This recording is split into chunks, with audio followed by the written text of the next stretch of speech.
j'ai un but, je viens au travail tous les matins et puis je me sens utile. J'ai l'impression d'avoir trouvé ma place dans un monde d'adultes, alors qu'avant j'avais que ma place en tant que maman.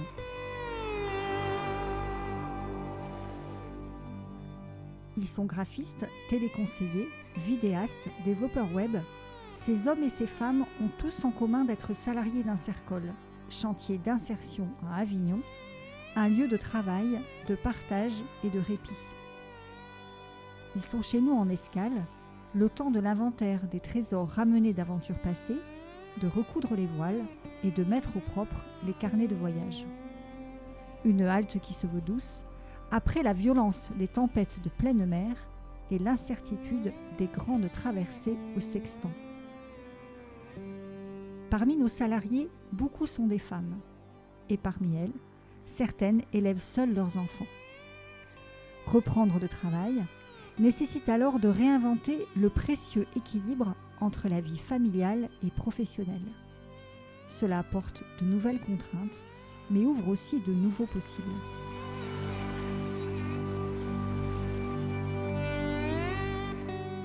Quel est ce chemin qui mène d'un temps intégralement consacré à ses enfants vers une vie partagée avec le travail ? Qu'est-ce que cela change, ouvre, révèle et questionne ? Pour y réfléchir, Sonia, Audrey et Maya nous partagent leur expérience personnelle. Puis, Sonia et Maya sont allées à la rencontre de Clémence Robineau, psychologue clinicienne pour l'association Isatis, afin de recueillir son regard et poursuivre l'échange. Dans ce podcast, il sera question de pièges, de choix, de tiraillements, de sentiments d'utilité et de reconnaissance sociale. Chers auditeurs, chères auditrices, bienvenue dans le podcast original et collaboratif d'Insercol Récits d'escale. Une proposition pour penser la question du travail et nos métiers d'accompagnement à l'aide de ceux dont nous prenons soin. Épisode 3, Maman solo, quand le travail permet de se retrouver. Je suis Audrey, j'ai 27 ans. Je travaille chez Insercol depuis septembre. Avant Insercol, j'ai fait une formation dans la carrosserie. Sauf que j'ai dû arrêter parce que j'ai une petite fille de 7 ans. J'avais personne pour garder ma fille, du coup j'ai tout arrêté. J'ai vu une offre d'emploi à Insercol. J'ai tenté ma chance parce que j'avais envie que ma fille voie que je travaille. Je trouvais ça important. Au début, ma fille, elle voyait qu'on passait moins de temps ensemble, mais au fur et à mesure des mois qui passent, elle était contente pour moi. Elle m'a dit « Maman, elle travaille, je suis fière de toi ». J'ai pas envie qu'elle se retrouve sans rien, parce que si on ne travaille pas, on n'a pas grand-chose. On ne peut pas se faire plaisir, on est très restreint dans tout ce qu'on veut faire au final. Et que si on travaille, on peut se permettre plus de choses et être plus mature aussi. Moi, avant de travailler, j'avais une autre façon de parler, une autre façon de penser, que dès que j'ai travaillé, je me suis sentie plus épanouie, mieux en final, parce que je m'occupais d'autres choses que mon foyer. Comment tu décrirais ces deux mondes différents ? Disons que quand je m'occupais que de ma fille, c'était vraiment ma fille. J'avais pas d'autre horizon, et qu'au travail, on voit d'autres horizons qu'on voit pas forcément en tant que femme au foyer. Et c'est quoi cet autre horizon que tu vois en travaillant ? On se sent épanoui de voir autre chose. On est plus ouvert aussi et on se sent plus en confiance. Et qu'est-ce qu'elle en dit, ta fille, de ça, aujourd'hui, après plusieurs mois ? Elle est contente parce qu'elle voit qu'on peut se permettre de faire plus, même si c'est pas tous les jours, mais les week-ends, on profite ensemble. Et elle voit aussi que de mon côté, je me sens mieux. Que malgré que je travaille, je passe encore du temps avec elle. Ma fille, de son côté, elle est contente. Enfin, moi, de mon côté, ça va. Après, oui, il y a des moments difficiles où elle aimerait que je vienne la chercher à l'école. Qu'elle me dit, c'est quand que tu viens me chercher à l'école, et que je lui dis non, c'est pas possible parce que je finis à une certaine heure. Mais sinon, après, je passe du temps avec elle dès que je peux.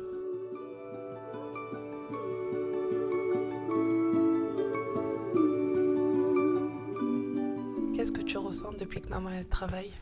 T'es contente ? Oui. Oui. Malgré qu'on passe moins de temps ensemble, t'es contente que maman travaille ? Oui, je suis contente. T'as pas d'autres ressentis, pas de peur? Je suis triste. Pourquoi? Parce qu'on passe moins de temps ensemble? Oui. Et tu préfères maman quand elle travaillait ou quand elle travaille pas? Quand tu travailles pas. C'est parce que je suis tout le temps avec toi et que quand je travaille, je suis moins là? Oui. Oui, du coup, c'est ça. Je t'aime. Oh, moi aussi, je disais. Bonjour à tous, moi c'est Sonia, j'ai 30 ans, je suis employée chez Insercol en tant que téléconseillère et j'ai une fille de 4 ans et demi. Avant d'entrer chez Insercol, j'étais ce qu'on appelle femme au foyer, je m'occupais de ma fille. J'étais en rupture avec le monde du travail depuis de nombreuses années, environ 10 ans.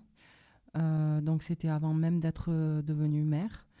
Au début, c'était un petit peu de repos comme ça et puis je me suis pris dans un engrenage qui a fait que je préférais rester à la maison pour des raisons personnelles, mais qui ont fait que je me suis prise dans ce piège-là. C'est-à-dire en quoi c'est un piège? Parce qu'aller travailler, c'est la vie, c'est avoir un rythme, se sentir utile, plein de raisons quoi, qui sont positives. Et quand tu as vu l'offre d'emploi chez Insercol, est-ce qu'au début, est-ce que tu t'es dit j'y vais, ou est-ce que tu as été tiraillée entre ton rôle de maman et cette envie de sortir de ce piège dont tu parles? Alors non, pas du tout, je ne me suis pas sentie tiraillée. J'ai même pas attendu de voir une offre. J'ai connu des gens qui avaient travaillé auparavant chez Insercol. Donc du coup, j'étais déjà intéressée avant même que l'offre soit sur la plateforme de l'inclusion. Et dès que ça a été le moment d'embaucher, je me suis positionnée dessus en espérant pouvoir obtenir ma place. Comment ça se passe, le fait d'être à la fois maman et d'être chez Insercol au quotidien? Est-ce que c'est facile, difficile? On va pas se mentir, c'est compliqué. Niveau organisation, c'est quelque chose à mettre en place. Au début, angoissant. Puis au fur et à mesure du temps, on prend l'habitude, on prend ses marques, on s'organise de mieux en mieux. Et voilà, après là, ça fait que 5 mois et demi, donc petit à petit, l'oiseau fait son nid. Ma fille, elle s'adapte vachement bien, mieux que je le pensais même. J'avais peur pour la fatigue parce que je la pose à la garderie le matin entre 7h30 et 8h pour pouvoir être à l'heure avec les heures de pointe, etc. Et puis, je la récupère le soir à l'étude, donc elle fait des journées assez grosses pour son âge. Et on faisait beaucoup d'activités mère-enfant, quoi. Et puis là, c'est vrai que ça lui fait de grosses journées.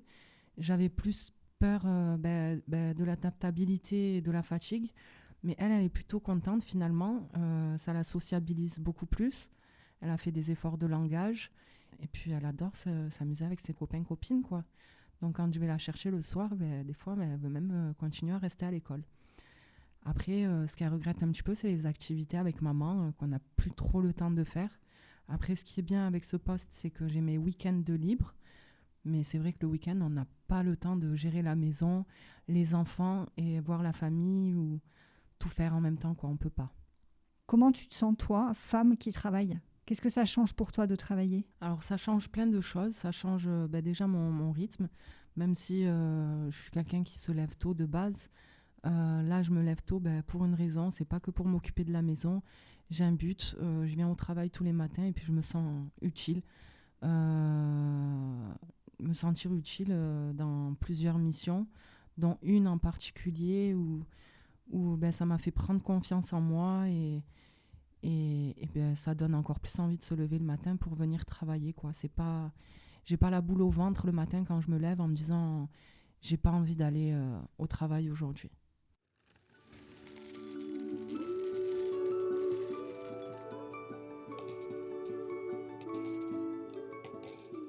Tu préfères quand maman elle travaille ou tu préfères quand maman elle travaille pas? Je préfère quand maman elle travaille pas. Pourquoi mon cœur? C'est ça que je t'aime beaucoup. Parce que? C'est ça que je t'aime beaucoup. Parce que tu m'aimes beaucoup. Tu préfères maman qui travaille ou maman qui travaillait pas? Maman elle travaille pas et maman elle travaille. Un peu les deux. Oui. Ok. Bonjour, je m'appelle Maya, je travaille chez Insercol depuis 6 mois.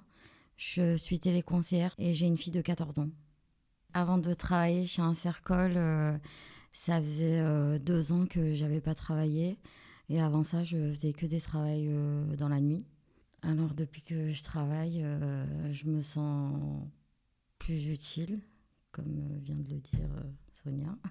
J'ai l'impression d'avoir trouvé ma place dans un monde d'adultes, alors qu'avant, j'avais que ma place en tant que maman. J'avais pas de place dans le monde, quoi. J'avais ma place dans le monde, mais juste en étant maman, en fait. Je faisais que des trucs pour ma fille. Et là, même travailler, c'est pour moi que je le fais. Oui, certes, il y a aussi de l'argent à la clé, mais c'est pour moi que je le fais. Et même ma fille, ça la rend fière que je travaille. Je lui donne un exemple en même temps. Et puis moi, j'arrive à m'épanouir comme ça, ce qui n'était pas le cas avant. En fait, moi, je me voyais comme une fille inutile, quoi. Je me disais, oui, certes, tu t'occupes de ta fille, mais à quoi tu sers dans la société? Tu travailles pas. T'es juste là à t'occuper de ta fille, mais même si c'est un travail que les gens ne reconnaissent pas souvent, c'en est un de travail de s'occuper d'un enfant. Mais nous-mêmes, dans notre fort intérieur, on se sent comme des personnes qui sont pas dans la société. Et là, en travaillant, justement, on s'inclut petit à petit dans la société. On retrouve un rôle qu'on avait perdu. En fait, en voyant nos enfants grandir, et on se demande qu'est-ce que nous-mêmes allons devenir. On ne peut pas être maman toute sa vie, même si on est certainement maman toute sa vie, parce que nos enfants, ils auront toujours besoin de nous. Mais clairement, il faut trouver son rôle dans la société. Et c'est ce que j'ai fait en travaillant chez Intercol.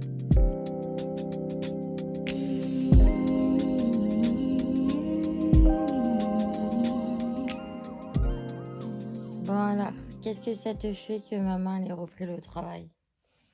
D'un côté, je suis pas très contente parce que je passe moins de temps avec ma mère. Et d'un autre côté, je suis contente pour elle parce que je sens que depuis qu'elle travaille, elle est épanouie et heureuse. Je tiens à rebondir sur ce qu'a dit Maya. Le fait de se sentir inexistant, limite, dans le monde, parce qu'on s'occupe que de nos enfants, on se sent un petit peu oublié. Et le fait de reprendre une vie professionnelle, on se fait un nouveau cercle d'amis ou de connaissances, ce qui fait 2 fois plus se sentir bien et épanoui. Moi, par exemple, avec Maya, j'ai créé un lien où on s'appelle le week-end, on s'appelle le soir. Si on a besoin, on peut compter l'une sur l'autre. Et puis moi aussi, j'avais beaucoup d'inquiétude de laisser ma fille. Et maintenant, j'arrive à être un petit peu plus légère la journée. Alors bien sûr, je surveille mon téléphone. Au cas où, si l'école m'appelle ou quoi que ce soit, je serai là, je peux quitter mon poste. Mais c'est plus l'inquiétude que j'avais il y a 5 mois, quoi. Sonia et Maya sont allées rencontrer sur son lieu de consultation Clémence Robineau, psychologue clinicienne.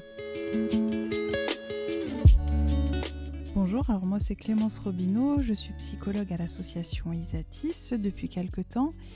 J'ai écouté avec beaucoup d'attention les témoignages que vous avez faits et j'ai été assez touchée par ce que vous avez renvoyé. Et je l'ai beaucoup mis en perspective avec le nom que vous avez trouvé pour les podcasts Récits d'escale. Et je me suis dit, mais en fait, ce que vous expliquez dans vos témoignages, c'est surtout ce qui vous a amené jusqu'à cette escale Intercol et tout le courage qu'il vous a fallu. On l'entend beaucoup dans vos témoignages pour arriver jusque-là. Parce qu'en fait, on entend le chemin que vous avez fait pour arriver jusqu'à Intercol et ce qui fait que c'est important pour vous. Que ce n'est pas juste une escale où vous avez échoué quelque part, c'est un choix de votre part, ça s'entend beaucoup. Et vous parlez toutes les trois beaucoup de confiance en soi. Que Intercol, ça vous a amené beaucoup de confiance en vous, mais de la confiance en vous, il en a fallu pour arriver jusque-là. Et ça, on l'entend beaucoup. Donc oui, grâce à Intercol, moi personnellement, j'ai pu reprendre confiance en moi. Et aujourd'hui, je me sens prête à aller travailler là où j'avais peur, en fait, d'avant laisser ma fille. Être avec elle, l'accompagner tout le temps à l'école, être là pour les devoirs. Tout ça, je me disais, mais comment est-ce que je vais faire pour gérer tout ça en même temps aller travailler? Donc ça m'a montré que oui, j'en étais capable. Et je l'ai fait. Et ça se passe très très bien avec ma fille. Et ça se passe très bien à Intercol. Et c'est pour ça que le chemin que vous avez fait pour arriver jusque-là était déjà important. Parce que c'était un risque, avec toutes ces questions que vous aviez en tête, de se dire j'essaye quand même de travailler. Oui, surtout que comme ça faisait un moment que j'avais pas travaillé et que aussi j'ai une fille qui était dans l'adolescence. Là, je me disais c'était le pire moment pour la laisser. Ouais, il y a quelque chose qui m'a frappée quand vous expliquez à quel point, et pareil, ça se retrouve dans vos 3 témoignages, à quel point vous vous sentiez pas à votre place dans la société. J'ai entendu le mot sentiment d'inexistence. C'est des mots extrêmement violents, extrêmement forts. Et ça me fait écho à ce que j'entends beaucoup du regard de la société sur les mamans solo qui ne travaillent pas. On a une société qui n'est pas toujours très bienveillante envers certaines catégories.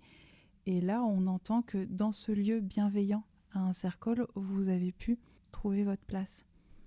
Oui, c'est vrai, parce qu'en tant que maman, quand on n'est que maman et qu'on ne travaille pas, on se sent un peu inexistante à part dans le rôle de mère.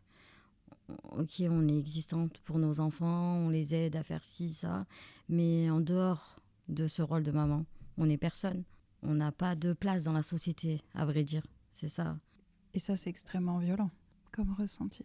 Mais on s'est exclu toute seule en fait. Ça vous donne cette sensation-là de vous être exclue toute seule? Mais exclue toute seule, oui, d'une manière, mais d'une autre, non, parce qu'on n'avait pas le choix. On était des mamans célibataires avec un enfant. Donc, quand on n'a pas de famille à côté pour s'en occuper ou des choses comme ça, on est obligé de passer par s'exclure, en fait. Parce que c'est difficile, en fait, de pouvoir concilier les deux rôles, surtout quand on est seul avec son enfant. C'est difficile de concilier un rôle de maman, un rôle de pour aller travailler. Surtout, ça dépend de chaque situation. Il y a l'une d'entre vous, je ne me rappelle plus laquelle, qui a utilisé le mot piège, finalement, de se retrouver prise dans un piège, effectivement, par le fait de ne pas travailler. Il y a certains moments où on trouve des solutions, parce que c'est le mieux ou parfois c'est le moins pire. Et effectivement, quand ça dure trop, ça peut devenir piégeant. Est-ce que c'est un petit peu ça que vous Oui. avez ressenti? Oui, c'est un piège et on ne s'est pas donné le moyen de pouvoir concilier vie de famille, de maman seule, et vie sociale et être au travail. Parce que si on a trouvé la solution aujourd'hui de pouvoir s'en donner les moyens, on aurait pu le faire avant. Alors, je suis un petit peu plus nuancée par rapport à ça. Après, il n'y a pas une bonne manière de faire, hein. Tout le monde a des parcours complètement différents, avec des histoires complètement différentes, et ça, c'est à prendre en considération. Mais il y a certaines choses qu'on est capable de faire à un moment donné parce qu'on a cheminé, justement. Parce qu'on a pris le temps, parce qu'il fallait trouver une solution, que c'était peut-être pas la meilleure, mais il n'y en avait pas d'autres. Et puis après, on prend le temps d'en trouver d'autres. Et c'est là où on en revient quand même à une certaine violence de société.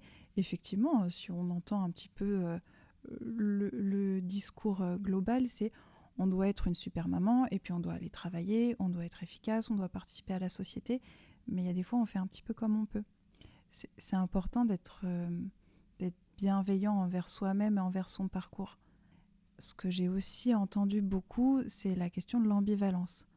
On peut très bien être très épanoui en tant que maman et aimer ce qu'on fait auprès de ses enfants ou de son enfant et avoir envie d'autre chose. Ça ne remet pas en considération la qualité de votre rôle de maman, mais on a le droit et on peut avoir besoin d'autre chose aussi. Non, mais c'est vrai ce que vous dites. On peut être maman, mais ne pas se complaire que dans ce rôle. Parce qu'on est maman, on est aussi une femme, on est aussi quelqu'un qui a besoin d'avoir un environnement autre qu'à la maison, connaître d'autres personnes, se développer. Même nous-mêmes, on a besoin de se développer aussi. Donc oui. Le travail, il y a une question de principe de réalité. On peut avoir besoin de travailler pour gagner de l'argent. Ça, c'est le principe de réalité. Mais souvent, ce qu'on entend, c'est aussi autre chose. C'est comment on se sent utile, comment on participe à quelque chose, comment on se sent bien avec les autres, à sa place. Moi, j'avais l'impression que... Enfin, je dis j'avais l'impression parce que je pense qu'il n'y a que moi qui ressent ça, d'abandonner ma fille, en fait, en la déposant et en m'occupant moins d'elle parce qu'elle est la plupart du temps de la journée à l'école. Alors qu'avant, elle était moitié-moitié, quoi. Je la posais à l'heure normale, je la posais pas en garderie.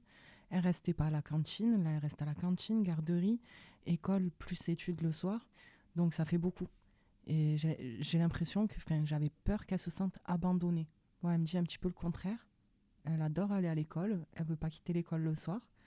mais j'ai toujours ce sentiment de moins m'occuper d'elle. C'est pas rien comme chamboulement et comme changement. Effectivement, vous aviez pris des habitudes toutes les deux. Vous vous investissez ailleurs. J'entends qu'il y a un peu de culpabilité de votre côté, ce qui est assez normal et humain. C'est important de se poser cette question de quel effet ça a sur votre enfant. Et en même temps, vous dites aussi très justement que c'est important pour vous, que vous vous sentez mieux comme ça, et que c'est important dans votre qualité de présence auprès de votre enfant. Et ça, c'est hyper important. D'après vous, est-ce qu'un enfant a ce sentiment d'abandon ? Un enfant, il peut vous dire plein de choses. Et on l'entend, quand j'ai entendu aussi vos enfants, effectivement, les grands et les moins grands, ils peuvent avoir envie que vous soyez tout le temps là pour eux. Ils peuvent demander ça. Mais ce qui est important, c'est ce que vous allez poser pour eux. Que c'est important aussi pour vous de pouvoir être investi dans votre travail, de pouvoir être bien et de pouvoir être présente auprès de votre enfant. Et vous le dites très bien dans le podcast. Donc là, encore une fois, c'est important de se faire confiance. On ne peut pas être de partout tout le temps. Ce qui est important, c'est de trouver un équilibre, de se poser plein de questions qui ne sont pas toujours très confortables. C'est exactement ce que vous êtes en train de faire pour pouvoir avancer du mieux possible. Il n'y a pas un mode d'emploi. C'est comment vous allez vous construire petit à petit. En tant que maman, on se construit toute la vie, en tant que professionnelle aussi. Mais moi aussi, j'ai besoin d'avoir une vie en dehors de chez moi, en fait. Et ma fille, elle le ressent très bien que ça me rend plus heureuse depuis que je travaille. Même si elle, au fond d'elle, elle me dit oui, je suis contente pour toi parce que je te vois justement épanouie. Mais d'un autre côté, elle n'est pas contente parce que je suis plus derrière elle, à ramasser derrière elle et à faire des trucs pour elle. Ce qui est important, et vous le dites assez bien, ça rejoint cette idée-là, c'est la question d'affirmer nos besoins, effectivement. Et il y a des personnes qui travaillent et des personnes qui ne travaillent pas, qui peuvent être dans cette idée-là, justement, d'affirmer, moi, en tant qu'adulte, j'ai ces besoins-là. Ça, après, on le fait chacun à sa manière, mais effectivement, c'est aussi important pour l'enfant. L'une d'entre vous a également parlé de l'image, effectivement, et du modèle qu'elle souhaitait pouvoir transmettre à sa fille.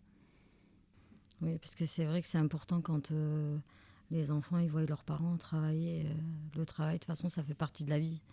Donc, clairement, oui, c'est important que les enfants ils puissent se dire on n'est pas tout le temps là, mais quand on est là, c'est un temps de qualité. Du coup, j'ai cru remarquer que nos enfants, quand on les pose donc entre les mains de l'école ou des centres aérés, se développent un petit peu plus vite que quand ils sont qu'avec nous, en dehors des temps d'école. Et il me semble que vous disiez aussi que c'était pas simple pour vous, en tant que maman, de faire ce constat-là. Oui, c'est vrai. C'est vrai, mais bon, il y a des bons côtés ainsi que des mauvais, et c'est comme ça, c'est la vie, ça, on peut pas le choisir. Je pourrais pas le dire mieux que vous. Le fin mot de l'histoire, c'est ça, c'est que ça nous a ouvert des nouvelles perspectives, tout simplement.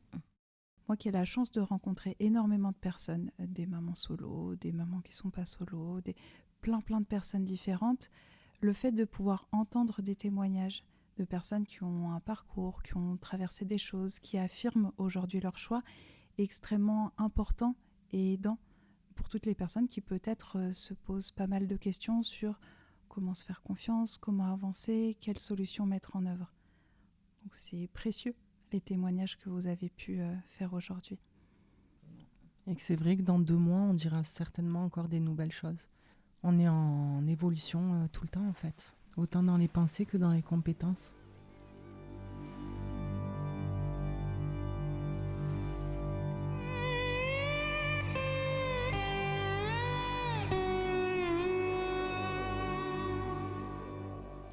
C'était Récit d'escale, le podcast collaboratif d'Insercol. Insercol est un chantier d'insertion par l'activité économique situé à Avignon, avec 2 activités, un centre d'appel et une agence de communication. Nos salariés développent des compétences grâce aux missions rendues à nos clients et nous les accompagnons vers le projet professionnel qui est le leur, emploi, formation ou création d'activités. Ce podcast a été réalisé par Thomas Massas, Patrick Giziecki et Gwenaëlle Bourboulon avec les précieux conseils de Marie-Cécile Drécourt. Le visuel du podcast a été créé par Gaël Chabazian. Merci à Sonia, Audrey et Maya, ainsi qu'à leurs filles pour leurs précieux témoignages. Merci à Clémence Robineau pour son regard doux et professionnel. Si cet épisode vous a touché, partagez-le sans modération. Vous pouvez le réécouter ou le podcaster sur toutes les applications audio. Merci au Grand Avignon, à la Direction de l'Emploi, du Travail et des Solidarités de Vaucluse pour leur soutien financier.